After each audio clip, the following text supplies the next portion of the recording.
एक पेड़ मां के नाम अभियान अंतर्गत राज्यपाल श्री आचार्य देवव्रतજીએ વદરાળ ગામમાં વૃક્ષારોપણ કર્યું। સાબરકાંઠા જિલ્લાની મુલાકાતે પધારેલા રાજ્યપાલ શ્રી આચાર્ય દેવવ્રતજીએ પ્રાંતિજના વદરાળ ગામે એક પેડ માં કે નામ 2.0 અભિયાન અંતર્ગત વૃક્ષારોપણ કર્યું।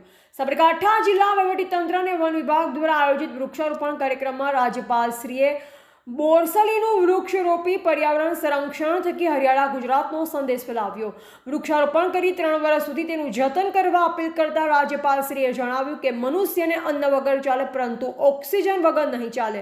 વૃક્ષો જ ઓક્સિજન આપે છે। ગ્લોબલ વોર્મિંગના કારણે આજે પંજાબ, ઉત્તરાખંડ સહિત અનેક રાજ્યમાં પૂર આવ્યા છે। ગ્લોબલ વોર્મિંગની સમસ્યાને દૂર કરવા માટે વૃક્ષો મહત્વના છે।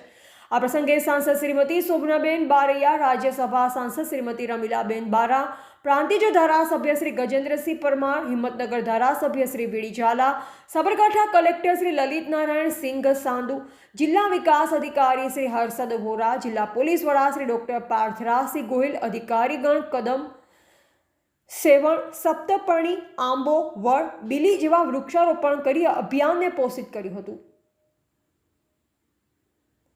રિપોર્ટર જયેશ ઠાકોર સાથે શૈલેષ પટેલ, જિલ્લા બ્યુરો ચીફ, સાબરકાંઠા।